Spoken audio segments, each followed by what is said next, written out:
গামছা গায়ে দিয়ে নামাজ পড়া যাবে কিনা, দুই স্ত্রী নিয়ে এক ঘরে একই বিছানায় ঘুমানো যাবে কিনা, আমি অনেক চিকন, আমার স্বামী মোটা মেয়ে পছন্দ করে, আমি কি মোটা হওয়ার জন্য ওষুধ খেতে পারবো, স্বামী স্ত্রী পরস্পরের অবাঞ্ছিত লোম পরিষ্কার করে দিতে পারবে কিনা, টয়লেটে ওযুর ব্যবস্থা থাকলে ওযুতে কিভাবে দোয়া পড়বো, কোনো মহৎ লক্ষ্য পূরণের পর মিষ্টি বিতরণ অনুষ্ঠান করা জায়েজ আছে কিনা, 4 রাকাত বিশিষ্ট ফরজ নামাজের তৃতীয় রাকাতে ভুলে যদি সূরা ফাতিহার সাথে অন্য কোনো সূরা পড়ে ফেলি তাহলে নামাজ হবে কিনা, নামাজ পড়ার সময় প্রায় দেখা যায় কত রাকাত পড়ছি ভুলে যাই, অনেক চেষ্টা করেও মনে করতে পারি না, তখন নিজের প্রতি খুব রাগ হয় এবং নিয়ত ছেড়ে দিয়ে আবার পুনরায় নামাজ শুরু করি, এক্ষেত্রে আসলে আমার করণীয় কি।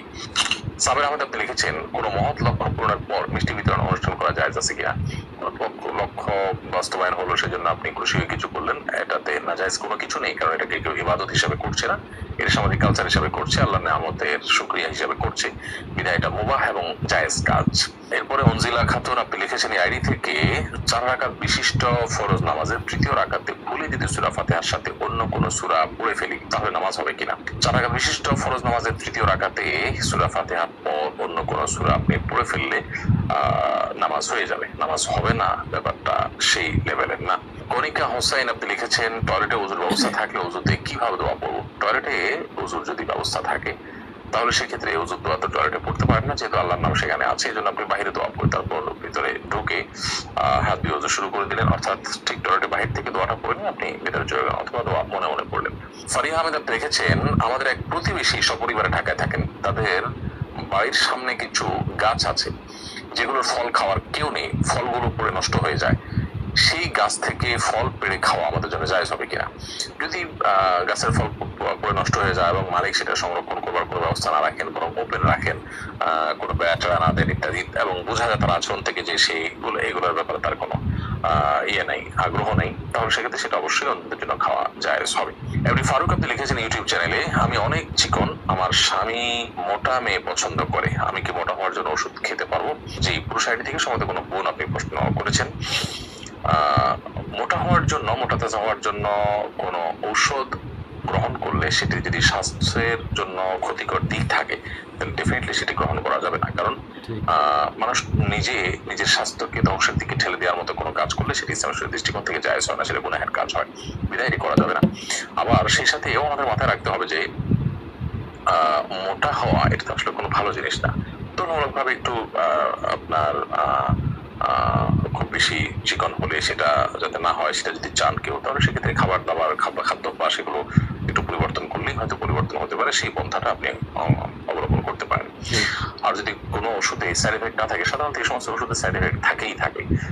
যদি এরকম কিছু থাকে সাইড এফেক্ট নাই নিশ্চিত হতে পারেন আপনি, তাহলে সেটা গ্রহণ করলে কোনো অসুবিধা নেই। ইমাম যদি শেষ রাকাতে সূরা নাস পড়েন তাহলে যাদের নামাজ 1 রাকাত ছুটে গেছে তারা কোন সূরা মিলাবেন, ইমাম যদি শেষ রাকাতে সূরা নাস পড়ে ফেলেন, যাদের নামাজ ছুটে গেছে তারা পরবর্তীতে সূরা নাসের আগে যে কোনো সূরাই পড়তে পারেন, এতে কোনো গুনাহ হবে না এবং তাদের নামাজও হয়ে যাবে। দুই স্ত্রী নিয়ে এক ঘরে একই বিছানায় ঘুমানো যাবে কিনা, যদি কারো একাধিক স্ত্রী থাকে এবং তাদের সাথে একই সাথে তিনি শোন, যেহেতু শরিয়ার কোনো বিধান লঙ্ঘন হচ্ছে না এবং মানে এদের মধ্যে পারস্পরিক পর্দাও নেই, অতএব এটি জায়েজ আছে, বাট শারীরিক সম্পর্ক করলে সেক্ষেত্রে এখানে সতরের বিধান চলে আসবে, সেই কারণে সেটির ক্ষেত্রে অবশ্যই আপনাকে শরিয়ার বিধানের আলোকে আপনাকে করতে হবে, এবং সেক্ষেত্রে আপনার যদি একে অন্যের সতর দেখেন এরকম কোনো পরিবেশ তৈরি হয় তাহলে সেটা অবশ্যই নাজায়েজ এবং গুনাহ হবে। শাহ আলম লিখেছেন, জানাজার নামাজে যদি কেউ মাসবুক হয়, যদি এক বা একাধিক তাকবীর ছুটে যায় তাহলে করণীয় কি, তাহলে ইমামের সাথে যে তাকবীর আপনি পেয়েছেন একটি বা দুটি সেটি আপনি দিবেন, এরপরে যেগুলো ছুটে গেছে ইমাম সালাম ফেরার সময় আপনি সালাম না ফিরিয়ে আপনি বাকি তাকবীর গুলো দিয়ে নামাজ যেরকম ছুটে গেলে আপনি পড়েন সেরকম যেগুলো ছুটে গেছে সেগুলো পড়ে তারপর আপনি সালাম ফিরিয়ে নামাজ শেষ করবেন। এমনি রুবেল আপনি আমাদের ইউটিউব চ্যানেলে প্রশ্ন করেছেন, নামাজ পড়ার সময় প্রায় দেখা যায় কত রাকাত পড়ছি ভুলে যাই, অনেক চেষ্টা করেও মনে করতে পারি না, তখন নিজের প্রতি খুব রাগ হয় এবং নিয়ত ছেড়ে দিয়ে আবার পুনরায় নামাজ শুরু করি, এক্ষেত্রে আসলে আমার করণীয় কি। নামাজ পড়ার সময় কত রাকাত পড়েছি এটা নিয়ে ভুলে যাওয়া, এটা আমাদের সমাজে এখন একটা ব্যাপক মানুষের মধ্যে এই সমস্যা দেখা যায়,